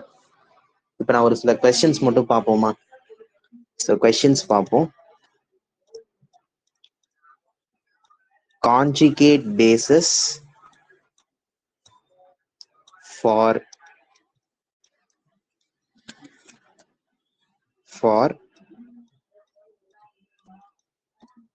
Bronsted acid, H2O and HF என்னன்னு கேக்குறாங்க. சரியா? நமக்கு ஷார்ட்கட் தெரியும். ஸோ கான்ஜுகேட் பேஸ் ஃபர்ஸ்ட் வந்துட்டு உங்கள்கிட்ட என்னென்ன காம்பவுண்ட் கொடுத்துருக்காங்க? H2O இருக்கு, HF இருக்கு. So H2O HF. So H2O அப்படின்னு சொல்லும்போது நம்ம ஏன்னா அவங்க என்ன கேட்கறாங்க? Conjugate base. அப்ப கான்ஜுகேட் பேஸ்னாக்க கண்டிப்பா இது என்னவா இருக்கும்? ஆசிடா இருக்கும். கரெக்டா? அப்ப கான்ஜுகேட் பேஸ் கேட்கறாங்கன்னாக்க நம்ம அதை எப்படி கால்குலேட் பண்ணணும்னு சொல்லியிருக்கோம். கான்ஜுகேட் பேஸ் கேட்கறாங்க அப்படின்னாக்க just you remove one H plus and put one minus. கரெக்டா? அப்போ ஒரு H பிளஸ் ரிமூவ் பண்ணிட்டோம்னாக்க it will become OH minus. அது மாதிரி இதுல இருந்து ஒரு H பிளஸ் நீங்க எடுத்துட்டீங்க அப்படின்னாக்க it will become F minus. அப்போ இந்த இடத்துல நீங்க என்ன பண்றீங்கன்னா ஒரு மைனஸை நீங்க ஆட் பண்ணணும். Put one minus. அதே மாதிரி here also put one minus. அவ்வளவுதான். ஸோ இதுதான் H2Oக்கும் HFக்கும் இருக்கிறது. அது மாதிரி நெக்ஸ்ட் இன்னொரு கொஸ்டின். ஸோ இன்னொரு கொஸ்டின் என்ன கேட்கறாங்க அப்படின்னு பாருங்க. ஸோ இதுதான் இதோடைய conjugate base. Okay, H2O HF. The conjugated acid of O-2 ion. So conjugate acid கேட்கறாங்க. கான்ஜுகேட் ஆசிட் அப்படின்னாக்க O2 மைனஸ். அப்ப இது கூட நீங்க என்ன ஆட் பண்ணணும்? ஒரு H பிளஸ் ஆட் பண்ணணும், ஒரு மைனஸை ரிமூவ் பண்ணணும். அப்ப ஒரு மைனஸை ரிமூவ் பண்ணுங்க, it will become OH minus. சரியா? நெக்ஸ்ட் அடுத்தது வந்துட்டு பாத்தீங்கன்னாக்க கான்ஜுகேட் பேஸ்ல இன்னொரு compound. So CH3 twice NH2 plus. இதுல அவங்க என்ன கேட்கறாங்கன்னா what is the conjugated base என்னவா இருக்கும்? அப்ப நீங்க என்ன பண்ணுவீங்க? கான்ஜுகேட் பேஸ் அப்படின்னாக்க ரிமூவ் ஒன் H பிளஸ். அப்ப ஒரு H பிளஸ் நீங்க ரிமூவ் பண்றீங்க அப்படின்னா ஒரு மைனஸ் நீங்க போடணும்ல. அப்ப ஒரு மைனஸ் நீங்க போட்டீங்கன்னாக்க ஒரு மைனஸுக்கு ஒரு பிளஸுக்கு உங்களுக்கு என்ன ஆயிடும்? கேன்சல் ஆயிடும். அப்போ CH3 twice NH. இதுதான் இதோடைய conjugate base. This is a conjugate base.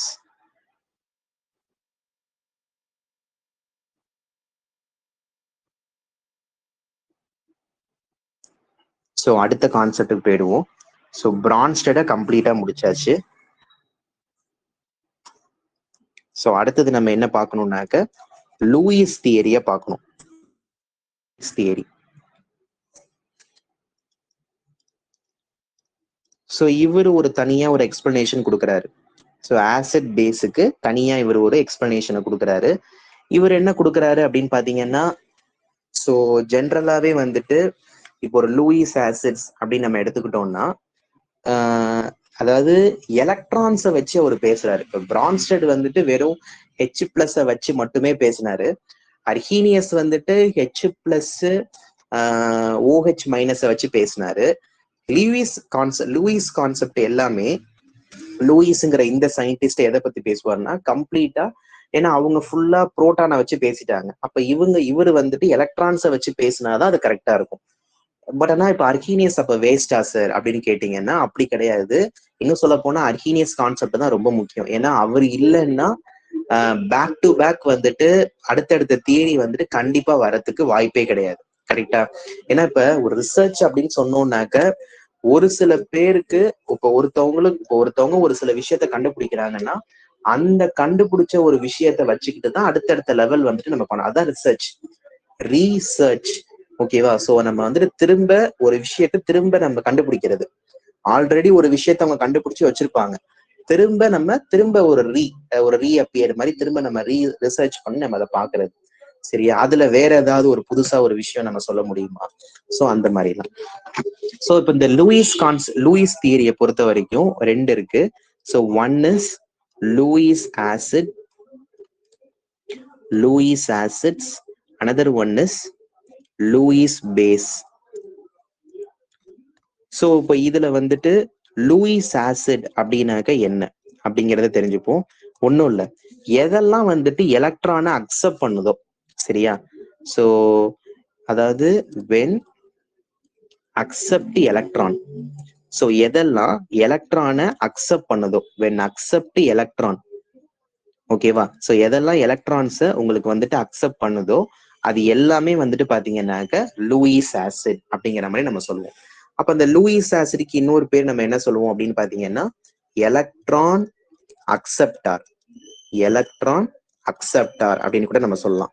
Okay sir, அப்ப எலக்ட்ரானை நீங்க அக்செப்ட் பண்ணுதுன்னு சொல்றீங்கல்ல, அப்ப எலக்ட்ரானை அக்செப்ட் பண்ணணும்னா இதுக்கு என்னெல்லாம் கண்டிஷன் முதல்ல நம்மளுக்கு இதுக்கு இருக்கணும், அதை முதல்ல நம்ம தெளிவா தெரிஞ்சுக்கணும்ல. சோ கண்டிஷன்ஸ் என்னெல்லாம் கண்டிஷன்ஸ் இருக்கு அப்படின்னு பாத்தீங்கன்னா, முதல்ல அதுக்கு என்ன இருக்கணும்னா ஒரு இன்கம்ப்ளீட்டான ஆக்டெட் இருக்கணும்.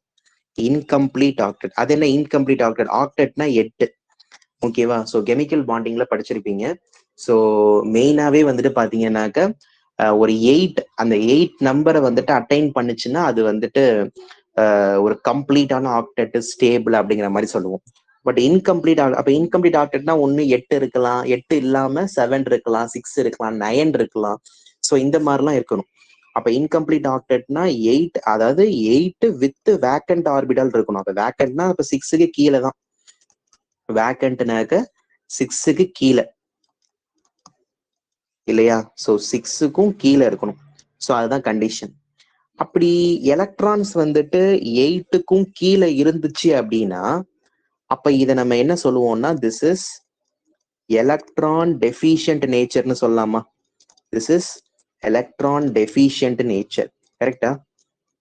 ஏன்னா இது எலக்ட்ரான் இப்போ ஒரு விஷயம் அக்செப்ட் பண்ணுது அப்படின்னா, ஒரு காம்பவுண்டு எலக்ட்ரான் அக்செப்ட் பண்ணுது அப்படின்னா கண்டிப்பா அந்த காம்பவுண்டுக்கு எலக்ட்ரான் ஏன்னா எலக்ட்ரான் டெஃபிஷியன்ட்னு ஒண்ணு இல்லைன்னா எலக்ட்ரான் அக்செப்ட் பண்ணக்கூடிய கெப்பாபிலிட்டி அதுக்கு இருக்கவே இருக்காது. ஆமா, correct R not? Okay, so it is electron deficient nature. அப்ப எலக்ட்ரான் டெஃபிஷியன்ட்டுக்கு இன்னொரு பேரும் இருக்கு. இன்னொரு பேர் என்ன சொல்றாங்கன்னா that is electrophilic nature. Electrophilic nature. Do you know about very well, because we already seen in GOC, General Organic Chemistry, what is mean by electrophilic, what is mean by nucleophilic அப்படிங்கிறதெல்லாம் பார்த்துருப்போம். Electrophilic means nothing but it is having electron deficient center. அந்த மாதிரி example சொல்லலாமா? ஒரு example பார்ப்போம். இந்த Lewis ஆசிட்க்கு இப்போ நான் ஒரு AlCl3 எடுத்துக்கிறேன். இப்போ இந்த AlCl3 நம்ம எப்படி பிரிக்கலாம் அப்படின்னு பாருங்க. Cl. Okay, look at this one. இப்ப இந்த AlCl3ல இந்த ஒரு பாண்ட்ல எத்தனை எலக்ட்ரான் இருக்கும்? 2 எலக்ட்ரான் இருக்கும். 2. இங்க ஒரு 2 எலக்ட்ரான், அது மாதிரி இந்த பாண்ட் இதுல ஒரு 2 எலக்ட்ரான், அது மாதிரி இதுல ஒரு 2 எலக்ட்ரான். அப்ப மொத்தமா எனக்கு எத்தனை எலக்ட்ரான் இருக்கு? 6 எலக்ட்ரான். ஆனா எனக்கு எத்தனை இருக்கணும்? 8 எலக்ட்ரான் இருக்கணும். ஆனா எனக்கு 6 தான் இருக்கு.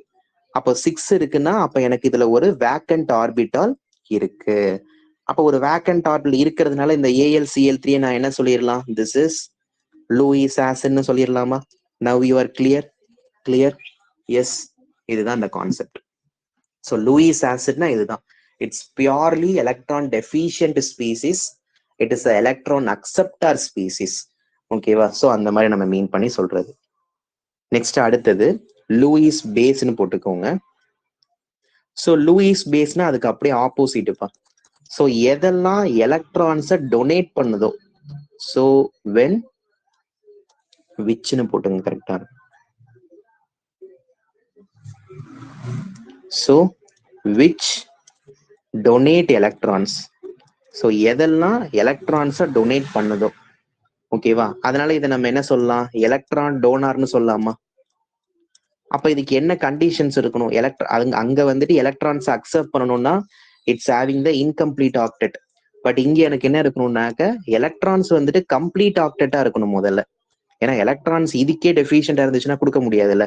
Complete octet with lone pair, ஓகேவா? இதான் கண்டிஷன். அப்ப எலக்ட்ரான்ஸ் இதுல அதிகமா இருந்துச்சுனாக்க கண்டிப்பா இது என்ன நேச்சர்ல இருக்கும்? Electron rich in nature. அப்ப எலக்ட்ரான் ரிச்சா இருக்குன்னாக்க கண்டிப்பா அதுக்கு மைனஸ் சார்ஜ் இருக்கும். அப்ப இது என்ன நேச்சர்ல இருக்கும்னா நியூக்ளியோஃபிலிக் இன் நேச்சர். நியூக்ளியோஃபிலிக் நேச்சர்னா நியூக்ளியஸ் லவ்விங்னு அர்த்தம். ஃபிலிக்னாக்க லவ்விங், அட்ராக்டிங். அப்ப நியூக்ளியோஃபிலிக்னாக்க நியூக்ளியஸ் லவ்விங். அப்ப நியூக்ளியஸ்ல யார் இருப்பாங்க? ஏன்னா நியூக்ளியஸ்ல பாசிட்டிவ் சார்ஜ் தானே இருக்கும். அப்ப பாசிட்டிவ் சார்ஜை லவ் பண்ணக்கூடிய யாரா இருப்பாங்க? அவங்க நெகட்டிவ் சார்ஜஸா தான் இருப்பாங்க. That's it. ஓகேவா? அப்ப லூயிஸ் பேஸ் நம்ம எதெல்லாம் சொல்லலாம் அப்படின்னு பாத்தீங்கன்னா, ஒரு எக்ஸாம்பிள்ஸ் கூட இதுக்கு நம்ம பார்க்கலாம்.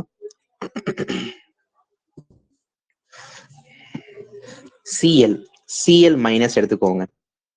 மைனஸ்ல வந்துட்டு பாத்தீங்கன்னா டோட்டல் எலக்ட்ரான்ஸ் வந்துட்டு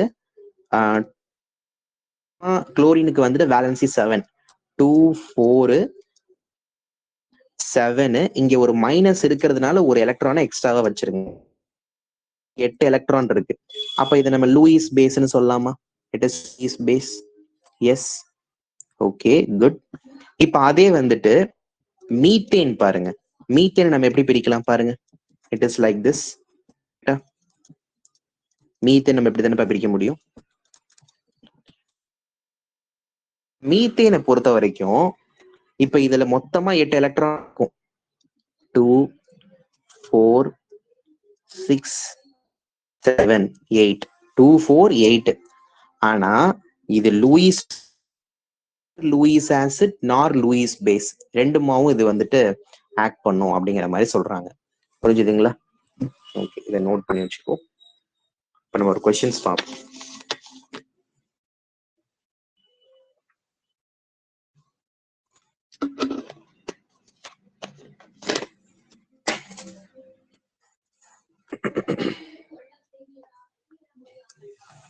ஸோ ஒரு சில கொஸ்டின்ஸ் பார்ப்போம். ஸோ இப்போ உங்கள்கிட்ட என்னெல்லாம் கேட்குறாங்கன்னாக்க OH minus, H2O, NH3, BF3 இதுல எது வந்துட்டு லூயிஸ் பேஸா இருக்கும்னு கேட்குறாங்க. அப்ப லூயிஸ் பேஸ்னா என்ன? யூஸ்வலா லூயிஸ் பேஸ் அப்படின்னு பாத்தீங்கன்னாலே நம்ம என்ன மீன் பண்ணுவோம், அதாவது சாரி, இதுல எது வந்துட்டு லூயிஸ் ஆசிட்னு கேட்குறாங்க. சாரிப்பா, இதுல எது லூயிஸ் ஆசிட்னு கேட்குறாங்க. ஸோ லூயிஸ் ஆசிட்னா இன்கம்ப்ளீட் ஆக்டெட் இருக்கணும். ஸோ இப்போ ஃபர்ஸ்ட் OH மைனஸை பாருங்களேன். ஸோ இன்னும் சொல்ல போனா லூயிஸ் ஆசிட்னாலே இந்த மாதிரி சார்ஜஸ் எல்லாம் உங்களுக்கு இருக்கவே இருக்காது. ஸோ இதை வச்சு நீங்க சொல்லிடலாம் இது லூயிஸ் ஆசிட் கிடையாது. இந்த ஆக்சிஜன்லயுமே உங்களுக்கு எக்ஸ்ட்ரா எலக்ட்ரான்ஸ்லாம் இருக்கும். ஸோ லூயிஸ் ஆசிட் கிடையாது. இதெல்லாம் ஷார்ட் கட்டு. நைட்ரஜன்ல லோன் பேர் இருக்கும். ஸோ லூயிஸ் ஆசிட் கிடையாது.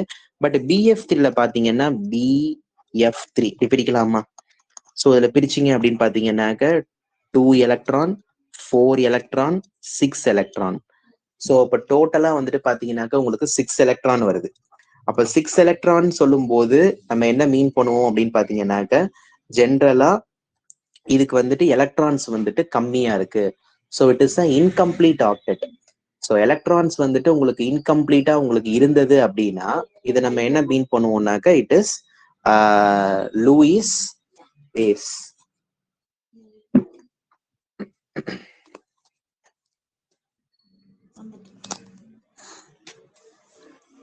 ஓகேயா? ஸோ இதை நீங்க தெளிவா தெரிஞ்சு வச்சுக்கணும். ஓகேயா? ஸோ இந்த பாயிண்ட்ஸ் எல்லாம் it is very very important. Okay, okay, so இந்த 3 தியரியை நம்ம கம்ப்ளீட்டா எக்ஸ்பிளைன் பண்ணி முடிச்சாச்சு. ஸோ ஆசிட் பேஸ் தியரியில இந்த 3 தியரிங்கிறது it is very very important. கட்டாயம் ஒரு கொஸ்டின்ஸ் உங்களுக்கு வரதுக்கு நிறைய சான்சஸ் இருக்கு. So it must be go through for all the concepts very well. Okay, so இப்போ இதுல வந்துட்டு பாத்தீங்கன்னா நான் இப்போ ஒரு சில எக்ஸ்பிளனேஷன்ஸ் வித் ஒரு சில லாக் கான்செப்டை இப்ப நான் உங்களுக்கு சொல்லி தர போறேன். ரொம்ப ஒரு முக்கியமான ஒரு கான்செப்ட் லாக்ல.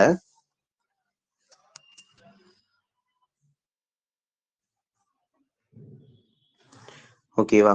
ஸோ லாக் வந்துட்டு இந்த லாகுங்கிற கான்செப்ட் வந்துட்டு உங்களுக்கு புக்கை பார்த்து நீங்க படிச்சு புக்ல நீங்க கண்டுபிடிச்சு போடுறதெல்லாம் வந்துட்டு ஒரு ஆவாத ஒரு காரியம்.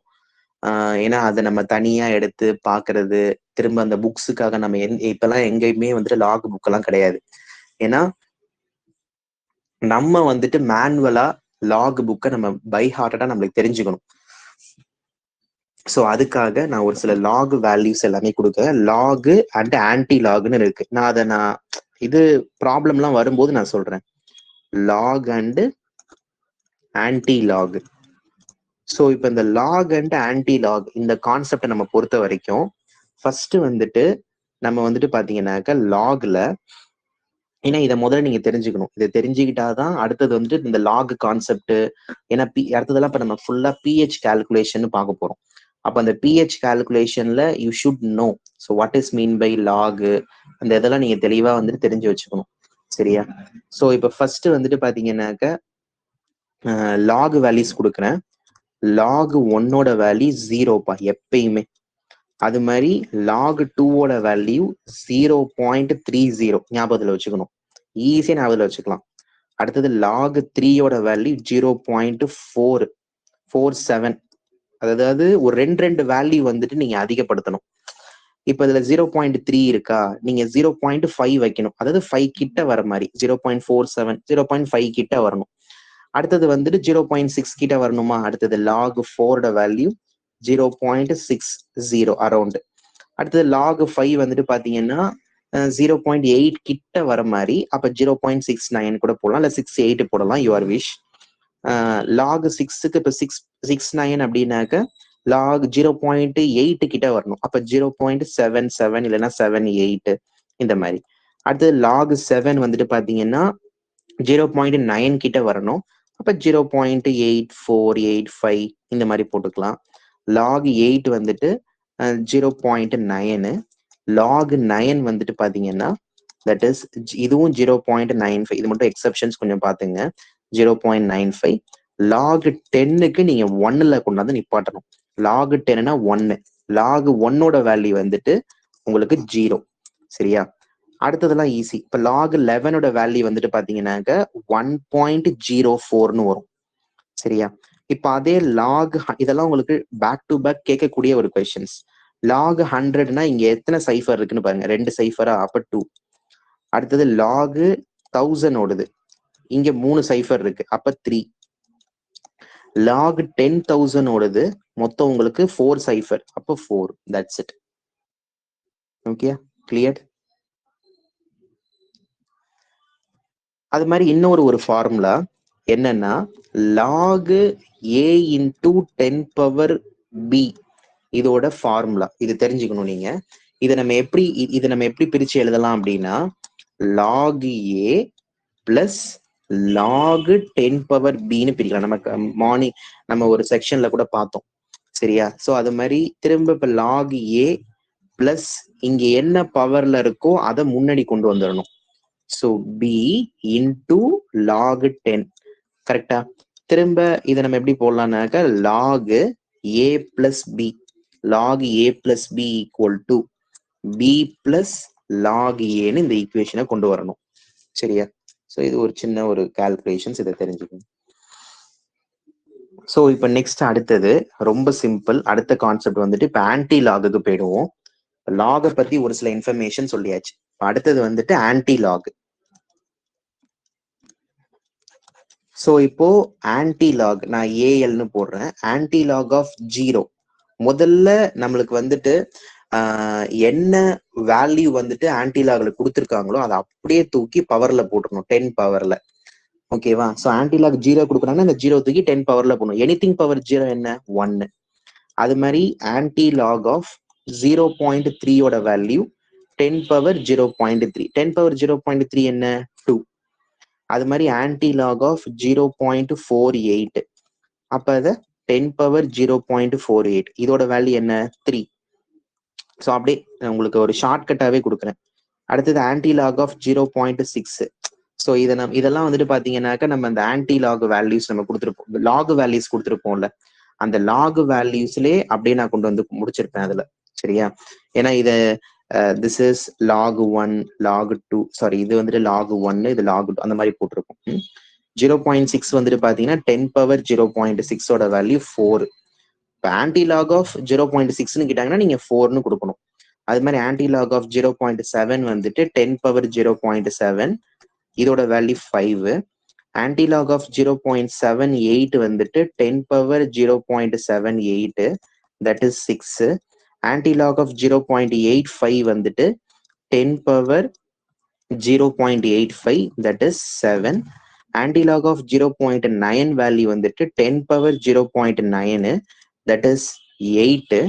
ஆன்டிலாக் ஆஃப் 0.95 வந்துட்டு பாத்தீங்கன்னா 10 power 0.95 that is 9. Antilog of 1 வந்துட்டு பாத்தீங்கன்னா 10 பவர் 1 ஆன்சர் 10. இப்ப நம்ம லாக் ஆஃப் 9ஓட வேல்யூ தான் 0. பாத்தீங்களா? இப்போ ஒரு விஷயம் நீங்க பாத்தீங்கன்னா தெரியும். அதாவது லாக் 1ஓட வேல்யூ வந்துட்டு 0. கரெக்டா? லாக் 1ஓட வேல்யூ 0. ஆனா ஆன்டிலாக் ஆஃப் 0ஓட வேல்யூ வந்துட்டு 1. அப்படியே நீங்க மாத்தி போடுறீங்க. இப்போ ஒரு யூஸ்வலா வந்துட்டு ஒரு மேக்ஸ் கால்குலேஷன்ல ஒரு பாசிட்டிவ் வந்துட்டு அந்த பக்கம் போனுச்சுன்னா நெகட்டிவ், அந்த மாதிரி ஒரு லாக் வந்துட்டு ஈக்குவல்ட்டுக்கு அந்த பக்கம் போனுச்சுன்னா ஆன்டிலாகா மாறும். இப்ப லாக் 2ஓட வேல்யூ வந்துட்டு 0.3ன்னு சொல்லுவீங்க. அப்ப ஆன்டிலாக் ஆஃப் 0.3ஓட வேல்யூ 2. புரியுதா? ஸோ இப்படிதான் வந்துட்டு பாத்தீங்கன்னா அந்த கால்குலேஷன்ஸை நம்ம பீட் பண்ணி கொண்டு போகணும். சரியா? ஸோ இப்போ இதுல நம்ம என்ன முடிச்சிருக்கோம் அப்படின்னு பாத்தீங்கன்னா அயனிக் ஈக்லிபிரியத்துல ஜஸ்ட் ஒரு ஓவர் வியூவா நம்ம பாக்குறோம். ஸோ அதுல நம்ம என்னெல்லாம் ஃபினிஷ் பண்ணியிருக்கோம் அப்படின்னு பாத்தீங்கன்னா ஃபர்ஸ்ட் இன்னைக்கு கிளாஸஸ்ல ஆஸ்வால்ட் டைல்யூஷன் லா, இந்த ஆஸ்வால்ட் டைல்யூஷன் லால கம்ப்ளீட்டாவே வந்துட்டு பாத்தீங்கன்னா டிகிரி ஆஃப் டிசோசியேஷன் கால்குலேஷன் பார்த்தோம்.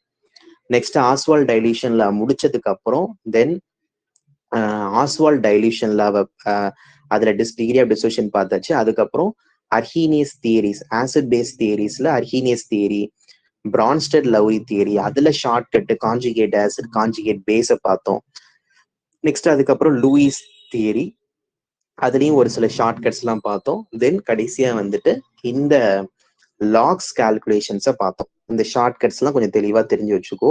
ஏன்னா இது வந்துட்டு உங்களுக்கு இதோட நிக்க போறது கிடையாது. இந்த லாக் கான்செப்ட் உங்களுடைய 12th கான்செப்ட்லயுமே 12th electro chemistry and chemical kinetics 2 chapter வந்துட்டு இருக்கு. அதெல்லாம் பெரிய பெரிய சாப்டர், ரொம்ப வந்துட்டு வெயிட்டேஜான சாப்டர் 12th. ஓகேவா? போத் நீட், ஜேஇ, என்சிஆர்டி எல்லா இடத்துலயுமே ரொம்ப வெயிட்டேஜான ஒரு சாப்டர். அப்ப அதுல இந்த லாக் எல்லாம் வந்துட்டு நம்ம இப்படி தெரிஞ்சு வச்சுக்கிட்டாதான் அங்க நம்ம புக்கெல்லாம் பார்க்க தேவையில்லை. புக்ல வந்துட்டு நிறைய வேல்யூஸ் வந்துட்டு கொடுத்துருப்பாங்க. அதை நம்ம பார்த்து முதல்ல நம்மளுக்கு புக்கு கிடைக்கணும். புக்கெல்லாம் வந்துட்டு நம்ம இதுல எடுத்துட்டு போறதுக்கு அலௌடே கிடையாது. போர்டு எக்ஸாமினேஷனுக்கும் சரி நீட் ஜேஇலையுமே சரி உங்களுக்கு வந்துட்டு லாக் புக்லாம் தரமாட்டாங்க. அப்போ நம்ம அதை நம்ம எதிர்பார்த்துட்டு இருக்கக்கூடாது. அதுக்காக தான் நம்ம இந்த மாதிரி மைண்ட்ல ஸ்டோர் பண்ணி இப்படி நீங்க வச்சுக்கணும். புரியுதா? ஓகேப்பா. So next class we will see in another class.